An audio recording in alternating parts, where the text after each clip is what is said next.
اللہ الرحمن الرحیم۔ ناظرین و سامعین السلام علیکم۔ ایک نئی کہانی کے ساتھ آپ کی خدمت میں حاضر ہوں۔ راجو ایک لکڑہارا تھا۔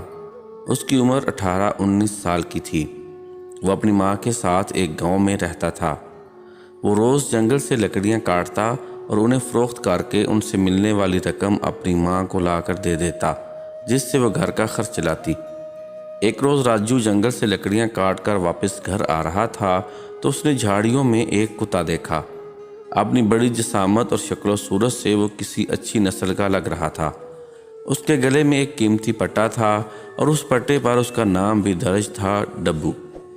راجو نے اندازہ لگایا کہ وہ کسی امیر آدمی کا کتا ہے۔ ڈبو زخموں سے چور تھا، اس کے جسم سے جگہ جگہ سے خون رس رہا تھا اور وہ زمین پر بڑا گہری سانسیں لے رہا تھا۔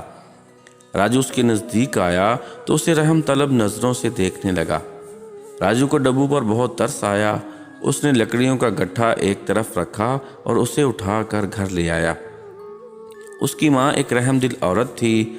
ڈبو کی حالت دیکھ کر وہ بھی پریشان ہو گئی۔ اس نے جلدی سے پانی گرم کر کے اس کے زخموں کو دھویا، پھر گھر میں موجود جڑی بوٹیوں سے بنی ہوئی دوائی اس کے زخموں پر لگائی۔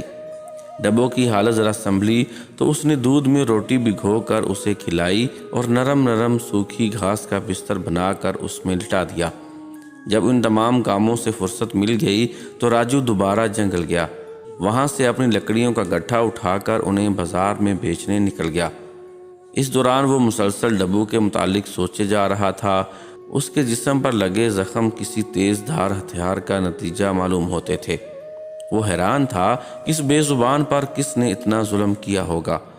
اس کی لکڑیاں اچھے داموں فروخت ہو گئی تھیں۔ وہ خوش گھر لوٹا۔ گھر آیا تو اس نے دیکھا کہ ڈبو مزے سے گھر کے ایک کونے میں گھاس کے بستر میں لیٹا سو رہا ہے۔ اس کی ماں مسلسل اس کی دیکھ بھال میں مصروف تھی۔ چند روز ہی گزرے تھے کہ ڈبو بھلا چنگا ہو گیا۔ اس کے زخم پوری طرح بھر گئے تھے اور وہ بھاگنے دوڑنے کے قابل ہو گیا تھا۔ اتنے کم عرصے میں ہی وہ راجو اور اس کی ماں سے بہت مانوس ہو گیا تھا۔ راجو کو دیکھ کر تو اس کی حالت ہی تبدیل ہو جاتی تھی۔ وہ اپنی دم ہلاتے ہوئے اس کے آگے پیچھے گھومنے لگتا۔ ایک روز راجو جب جنگل جانے کے لیے گھر سے نکلا تو ڈبو بھی اس کے ساتھ ہو لیا۔ راجو نے سوچا کہ اسے بھی اپنے ساتھ جنگل لے جائے گا، وہ خوش ہو جائے گا۔ دونوں جنگل پہنچے۔ ابھی راجو نے لکڑیاں کاٹنا بھی شروع نہیں کی تھیں کہ ڈبو ان جھاڑیوں کے نزدیک پہنچ گیا جہاں سے چند روز پہلے وہ راجو کو زخمی حالت میں ملا تھا۔ وہاں پہنچ کر وہ زور سے بھونکنے لگا، پھر نہایت تیزی سے بھاگتا ہوا راجو کے پاس آیا اور اس کی قمیض کا دامن دانتوں میں دبا کر اسے گھسیٹنے لگا۔ راجو سمجھ گیا کہ وہ اسے جھاڑیوں کے پاس لے جا کر کوئی چیز دکھانا چاہتا ہے۔ وہ اس کے ساتھ جھاڑیوں کے نزدیک آیا۔ ڈبو جھاڑیوں میں گھس گیا۔ تھوڑی دیر بعد باہر آیا تو اس کے منہ میں قیمتی موتیوں کا ایک ہار دبا ہوا تھا۔ اس ہار کو اس نے راجو کے قریب زمین پر گرا دیا۔ راجو تو حیرت سے گنگ رہ گیا۔ وہ ہار نہایت قیمتی لگ رہا تھا کیونکہ اس میں ننھے جگمگاتے ہیرے جڑے ہوئے تھے۔ راجو کی کچھ سمجھ میں نہیں آ رہا تھا کہ یہ ہار ان جھاڑیوں میں کیوں موجود تھا۔ اس نے ہار کو اٹھا کر اپنے کپڑوں میں چھپا لیا۔ پھر اس نے ڈبو کو دیکھا۔ وہ ابھی تک بے چین نظر آ رہا تھا اور سامنے کی طرف پہاڑوں کو دیکھے جا رہا تھا۔ اس نے ایک مرتبہ پھر راجو کی قمیض منہ میں دبا لی اور اسے کھینچنے لگا۔ راجو اس کی حرکت سے سمجھ گیا کہ وہ اس کو کہیں لے جانا چاہتا ہے۔ اس نے کہا، ٹھیک ہے، میں تمہارے ساتھ چلتا ہوں۔ ڈبو اسے اپنے ساتھ لیے پہاڑوں کی جانب چل پڑا۔ وہ زمین پر کچھ سونگھتا بھی جا رہا تھا۔ پہاڑوں کے نزدیک پہنچے تو وہاں اس کے دامن میں دور تک بڑے درخت نظر آئے۔ ڈبو اسے لے کر ان درختوں کے جھنڈ میں داخل ہو گیا۔ ابھی وہ لوگ کچھ ہی دور گئے ہوں گے کہ راجو کو ایک بڑی سی پختہ عمارت نظر آئی۔ وہ عمارت باہر سے نظر نہیں آتی تھی کیونکہ اسے درختوں نے گھیر رکھا تھا۔ عمارت دیکھ کر راجو کو بہت حیرت ہوئی۔ وہ ڈبو کے ساتھ جھاڑیوں میں دبک کر بیٹھ گیا اور عمارت کے آس پاس کا جائزہ لینے لگا۔ اس عمارت کے باہر اسے چند لوگ نظر آئے۔ ان کی شکلیں کافی خطرناک تھیں اور ان کی میانوں میں تلواریں نظر آ رہی تھیں۔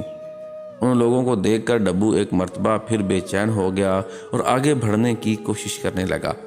راجو نے اسے بڑی مشکل سے قابو میں کیا اور دھیرے سے بولا، یہ لوگ تو مجھے ڈاکو لگتے ہیں، اگر انہوں نے ہمیں دیکھ لیا تو مار ڈالیں گے، ہمیں جوش کی نہیں ہوش کی ضرورت ہے۔ یہ کہہ کر اس نے ڈبو کے گلے میں پڑے ہوئے پٹے کو پکڑا اور واپسی کے لیے مڑ گیا۔ وہاں سے واپس آ کر اس نے دوبارہ اپنا کام شروع کر دیا۔ دوپہر ڈھلے تک اس نے بہت سی لکڑیاں کاٹ لی تھیں۔ آج اس نے جلد واپسی کا سوچا تھا، اس لیے اس نے لکڑیوں کو ایک جگہ اکٹھا کر کے باندھا اور انہیں اٹھا کر چل پڑا۔ بازار میں آ کر اس نے جلدی ان لکڑیوں کو فروخت کیا اور پھر گھر آ گیا۔ گھر آ کر اس نے اپنی ماں کو قیمتی ہار ملنے کا واقعہ سنایا۔ اس نے ماں کو یہ نہیں بتایا تھا کہ ڈبو کے ساتھ وہ ان خوفناک ڈاکوؤں کے ٹھکانے تک بھی پہنچ گیا تھا، کیونکہ یہ بات سن کر اس کی ماں خوفزدہ ہو جاتی۔ اس کی ماں نے ہار اس سے لے کر احتیاط سے صندوق میں رکھ دیا اور بولی، اگر کبھی اس کا مالک مل گیا تو ہم یہ ہار اسے واپس کر دیں گے۔ جب رات ہو گئی تو راجو چپکے سے اٹھا۔ اس کی ماں گہری نیند سو رہی تھی۔ اس نے ڈبو کو ساتھ لیا اور خاموشی سے دروازہ کھول کر باہر نکل آیا۔ باہر نکلا تو ہر طرف سناٹا تھا۔ سب لوگ مزے سے اپنے اپنے گھروں میں بستروں میں دب کے خواب خرگوش کے مزے لے رہے تھے۔ اس نے نیچے زمین پر بیٹھ کر ڈبو سے آہستگی سے کہا، ہم لوگ ایک خطرناک مہم پر جا رہے ہیں، تم وہاں پر بالکل شور مت کرنا ورنہ ہم دونوں ہی مر جائیں گے۔ یہ بات سن کر ڈبو تیزی سے اپنی دم ہلانے لگا، جیسے راجو کا مطلب سمجھ گیا ہو۔ وہ لوگ تیز تیز چلتے ہوئے جلد ہی اس جگہ پہنچ گئے جہاں پر وہ پر اسرار عمارت تھی۔ وہ گہرے اندھیرے میں ڈوبی ہوئی تھی، البتہ اس کی کھڑکیوں سے روشنی چھن چھن کر باہر آ رہی تھی۔ راجو نے خوب غور سے آس پاس دیکھا، اسے کوئی پہرے دار نظر نہیں آیا۔ وہ دبے قدموں آگے بڑھا اور عمارت کے مرکزی دروازے پر پہنچ گیا۔ ابھی وہ دروازے کو دھکا بھی نہیں دے پایا تھا کہ اس کے کانوں میں ایک گرجدار آواز آئی، کون ہے؟ راجو کے جسم میں خوف کی ایک لہر دوڑ گئی۔ اس نے کمر سے باندھا خنجر نکال کر ہاتھ میں پکڑ لیا اور اندازہ کرنے لگا کہ آواز کہاں سے آئی تھی۔ عمارت کے قریب ہی ایک پانی کا تالاب تھا، اس میں کوئی شخص موجود تھا۔ اس شخص نے راجو کو دیکھ لیا تھا اور اب تالاب سے نکل کر اس کی طرف آنا چاہتا تھا۔ ڈبو نے جو یہ دیکھا تو وہ غراتا ہوا اس کی طرف بڑھا۔ اتنا بڑا اور خوفناک کتا دیکھ کر وہ شخص خوفزدہ ہو گیا اور دوبارہ تالاب میں کود گیا۔ ڈبو اس کے پاس جا کر کنارے پر ہی کھڑا ہو گیا۔ وہ جیسے ہی باہر نکلنے کی کوشش کرتا، ڈبو خوفناک اور دل دہلا دینے والی غراہٹوں کے ساتھ اس پر جھپٹنے کو تیار ہو جاتا۔ یہ دیکھ کر راجو کے ہونٹوں پر مسکراہٹ آ گئی اور وہ دروازہ کھول کر اندر داخل ہو گیا۔ وہ سمجھ گیا تھا کہ ڈبو اس آدمی کو تالاب سے باہر آنے نہیں دے گا۔ اندر عمارت میں دیواروں پر مشعلیں روشن تھیں اور وہاں بڑے بڑے کمرے تھے۔ راجو آگے بڑھا، ایک جگہ اسے سیڑھیاں نیچے جاتی نظر آئیں۔ وہ سیڑھیاں اترنے لگا اور ایک تہہ خانے میں پہنچ گیا۔ تہہ خانے میں بڑی بڑی بوریاں تھیں جو سونے، چاندی اور اشرفیوں سے بھری ہوئی تھیں۔ ایک کونے میں اسے مضبوط رسیوں میں جکڑی ایک نہایت حسین و جمیل لڑکی نظر آئی جو راجو کو حیرت بھری نظروں سے دیکھ رہی تھی۔ راجو جلدی سے اس کے نزدیک آیا، اپنے خنجر سے اس کی رسیاں کاٹ کر اسے آزاد کیا اور بولا، اچھی لڑکی، تم کون ہو اور تمہیں یہاں کس نے قید کیا ہے؟ لڑکی نے جواب دیا، میں اس شہر کے مشہور سوداگر شہریار کی بیٹی حسن بانو ہوں۔ چند روز پہلے میں اپنے ابا کے ساتھ دوسرے شہر سے آ رہی تھی کہ رات کے وقت ان ڈاکوؤں نے ہمارے قافلے پر دھاوا بول دیا اور لوٹ مار شروع کر دی۔ میرے گلے میں ہیرے جواہرات کا ایک قیمتی ہار تھا، میں نے اسے اتار کر جھاڑیوں میں چھپا دیا تاکہ وہ اسے نہ لے سکیں۔ ہمارا سارا اسباب اپنے قبضے میں لے کر انہوں نے مجھے بھی پکڑ لیا اور اپنے ساتھ یہاں لے آئے۔ میرے وفادار ڈبو نے بڑی بہادری سے ان کا مقابلہ کیا، مگر ان ظالموں نے اسے خنجروں کے وار کر کے ادموا کر دیا تھا۔ جانے اب وہ کہاں ہوگا، پتہ نہیں زندہ بھی ہے یا مر گیا۔ ڈاکوؤں کا سردار مجھ سے شادی کرنے کے لیے اصرار کر رہا ہے۔ میرے انکار پر اس نے مجھے غصے میں آ کر اب اس تہہ خانے میں قید کر دیا ہے۔ مگر نوجوان، تم اس جگہ تک کیسے پہنچے؟ راجو بولا، میرا نام راجو ہے، میں ایک لکڑہارا ہوں۔ یہاں تک مجھے تمہارا ڈبو ہی لے کر آیا ہے۔ اسے میں نے جھاڑیوں میں زخمی حالت میں دیکھا تھا اور اسے اپنے گھر لے آیا تھا۔ میری ماں نے اس کے زخموں پر دوا لگا دی تھی اور اب وہ بالکل ٹھیک ہے۔ یہ ڈاکو اب کہاں ہے؟ لڑکی جس کا نام حسن بانو تھا یہ سن کر بہت خوش ہوئی کہ اس کا وفادار ڈبو زندہ ہے۔ اس نے کہا، ڈاکو ہر روز رات کو لوٹ مار کرنے کے لیے چلے جاتے ہیں اور صبح ہونے سے پہلے واپس آ جاتے ہیں۔ ان کا ایک ساتھی یہاں کی نگرانی کے لیے موجود رہتا ہے۔ اب جلدی سے یہاں سے نکلنے کا سوچو، ایسا نہ ہو کہ وہ آ جائے۔ اس کی فکر مت کرو، تمہارا ڈبو اسے تالاب میں سے نکلنے ہی نہیں دے رہا۔ میرا خیال ہے کہ یہاں پر ایک آدھ گھوڑا تو ضرور موجود ہوگا۔ ہمیں یہاں سے نکل کر کوتوال کو اطلاع دینا پڑے گی تاکہ وہ اپنے سپاہیوں کی مدد سے ان ظالم ڈاکوؤں کو گرفتار کر لے، راجو نے جواب دیا۔ وہ دونوں تہہ خانے سے باہر آئے۔ عمارت کی پچھلی طرف ایک استبل تھا جس میں ایک گھوڑا بندھا مل گیا۔ راجو نے جلدی سے اس پر زین کسی اور حسن بانو کو اس پر بٹھا کر گھوڑے کو ایڑ لگا دی۔ گھوڑا تازہ دم تھا اس لیے ہوا سے باتیں کرنے لگا۔ حسن بانو کے بتائے ہوئے راستے پر چلتا ہوا وہ جلد ہی اس کے گھر پہنچ گیا۔ شہریار سوداگر اور اس کی بیوی نے جو اپنی بیٹی زندہ سلامت دیکھی تو ان کی خوشی سے برا حال ہو گیا۔ انہوں نے حسن بانو کو گلے سے لگایا اور راجو کا شکریہ ادا کیا۔ حسن بانو نے جلدی انہیں پوری کہانی سنا دی۔ اس نے راجو کے متعلق بھی بتایا کہ وہ کس طرح تنہا ان خطرناک ڈاکوؤں کے ٹھکانے پر پہنچ گیا تھا اور اپنی عقل مندی اور بہادری کی وجہ سے اسے ان کی قید سے نکال لایا تھا۔ اس کی باتوں سے شہریار سوداگر کی بیوی سمجھ گئی تھی کہ حسن بانو راجو کو پسند کرنے لگی ہے۔ خود اسے بھی راجو بہت اچھا لگا تھا۔ اس نے فیصلہ کر لیا کہ وہ اس سلسلے میں شہریار سوداگر سے بات کرے گی۔ کچھ دیر بعد راجو نے کہا، جناب ہمیں دیر نہیں کرنا چاہیے، کوتوال اور سپاہیوں کو لے کر فوراً ڈاکوؤں کے اڈے پر پہنچنا چاہیے تاکہ انہیں گرفتار کیا جا سکے۔ کوتوال شہریار سوداگر کا دوست تھا۔ وہ اسی وقت راجو کو لے کر کوتوال کے گھر پہنچا اور اسے پورا واقعہ سنایا۔ ان ڈاکوؤں نے ہر طرف لوٹ مار مچا رکھی تھی اور تمام لوگ ان سے تنگ تھے۔ کوتوال بھی چاہتا تھا کہ انہیں گرفتار کر کے جیل میں ڈال دے مگر وہ پکڑ میں ہی نہیں آ رہے تھے۔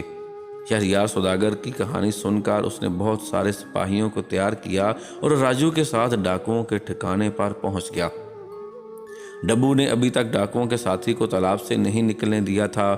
وہ جیسے ہی باہر نکلتا وہ اس پر غرا کر جھپٹ پڑتا اور ڈاکوؤں کا ساتھی مارے ڈر کے دوبارہ پانی میں کود جاتا۔ راجو نے لے کر پہلے تالاب پر ہی پہنچا تھا۔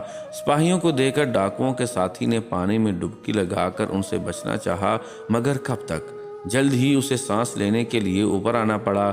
سپاہی نے کمان پر تیر چڑھا کر اس کا نشانہ لے کر کہا، اگر زندگی عزیز ہے تو باہر آ جاؤ ورنہ تیروں سے چھلنی کر دوں گا۔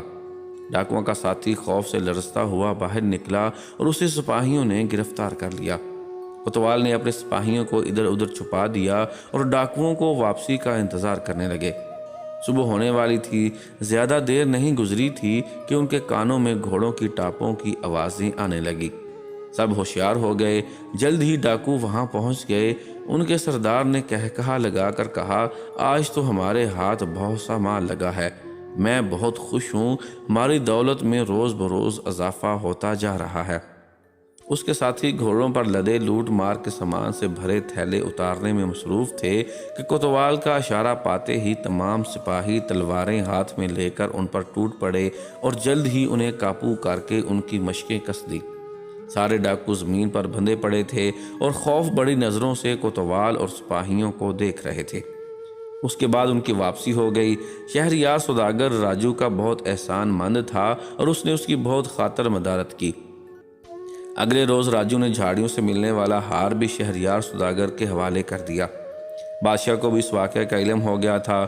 اس نے راجو کو اس کے کارنامے پر ہزاروں اشرفیاں انعام میں دیں کیونکہ اس کی وجہ سے خوفناک ڈاکو گرفتار ہوئے تھے۔